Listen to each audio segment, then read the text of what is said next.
Hi friends, welcome back to the channel, and as always I hope this video finds you all well and ready to see more of Mexico through our lens. As promised last week, today I'm sharing more from our trip to Puerto Vallarta, including what we usually do when we're in town, some of our favorite food spots, and our accommodation arrangements.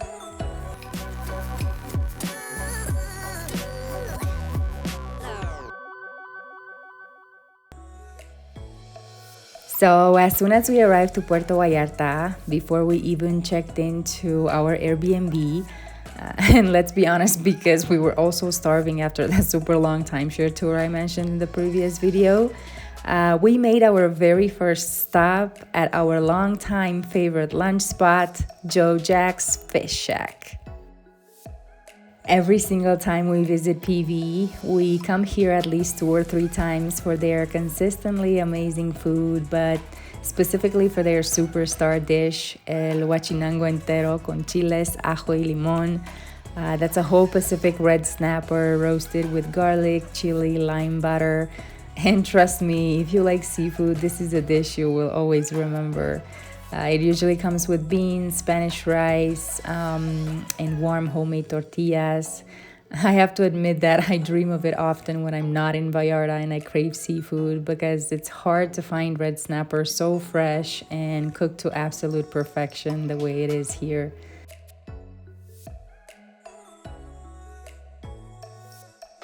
This is probably a good time to give a big shout out to Joe Jack, the owner and executive chef of this restaurant, who moved from San Francisco following his dream of living in Mexico and created such a great place for people to experience some of Mexico's freshest and most delicious seafood.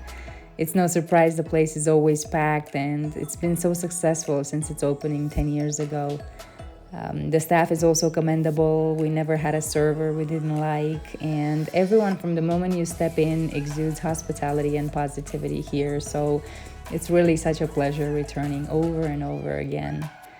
This particular stay, we went to Joe's for lunch 3 times, and we liked everything we tried, so I confidently recommend them, not only for my favorite, the red snapper, but also for other dishes like the garlic shrimps in spicy chili sauce, aka camarones al mojo de ajo, the fish burger, the meatballs, the octopus a la plancha, and from the appetizers, the shrimp avocado tostadas are pretty good too. Now, you probably think that all we do in Vallarta is eat, and honestly, you wouldn't be wrong. Usually the first few days we take it easy, relax for the most part, and get our seafood fix, because let's be real now, how could you not, especially here with so much amazing seafood. And just so you don't think we only eat at the super popular spots, I have a very new seafood place we found that I'm saving for the next video, that I can 100% guarantee you haven't heard of, and you'll 100% thank me for sharing, especially if you get a chance to check it out and see for yourself.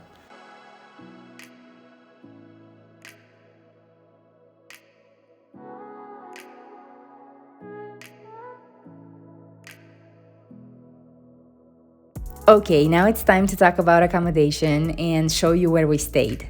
As I shared in previous videos, we love supporting local, and that's one of the many reasons why we usually book Airbnbs for most of our travels. This particular one was probably one of the most special places we stayed in. Major thumbs up to the owner for doing such a good job with the decor and envisioning such a dreamy space where one can truly relax and disconnect. There are multiple rooms in this house, so you have multiple options when booking. Despite the fact that the other rooms were occupied, the public spaces never felt crowded, and the calm background music was always on. The pool area is gorgeous, and we had it all to ourselves both afternoons we planned to use it. There is also a public kitchen area and living room where you can either bring and keep food from outside or cook your own food on the premises.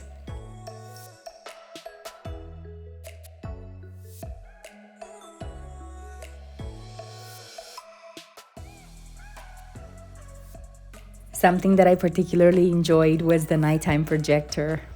I stared at it mesmerized for quite some time on a few different nights. It was just such a perfect way to end our day, enjoying elote snacks or pastries after walking around and exploring.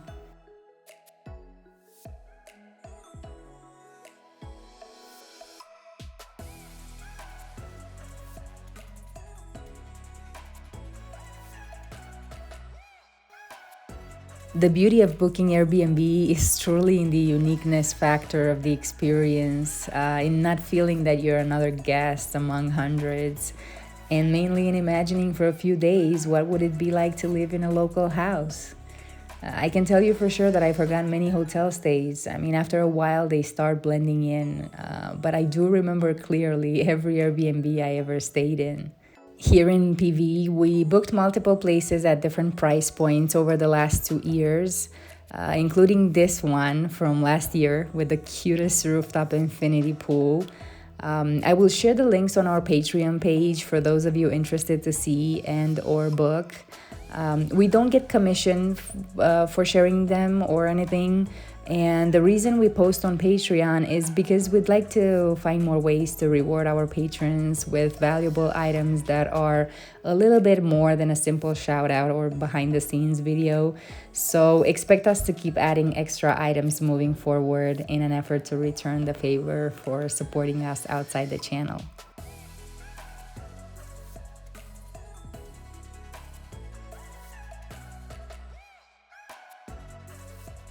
Now back to PV. Aside from stuffing our faces and chilling by the pool, we usually walk a lot when we're here. Obviously, the beautiful Malecon is a must for first-timers, but also for returning visitors, really. Not to mention the incredible sunsets you'll watch here. So yes, you'll find yourself coming back over and over again every night for the beautiful colors of the sky at sundown. The local artisan markets are also great. I always leave wishing I could take home more than I could ever fit in a suitcase. And then I'm not sure if this is just us, but we always walk for miles on streets less crowded just to infiltrate ourselves into the local life, discover random food stands or restaurants, admire the architecture, and the many flowers adorning the houses and fences at every corner here.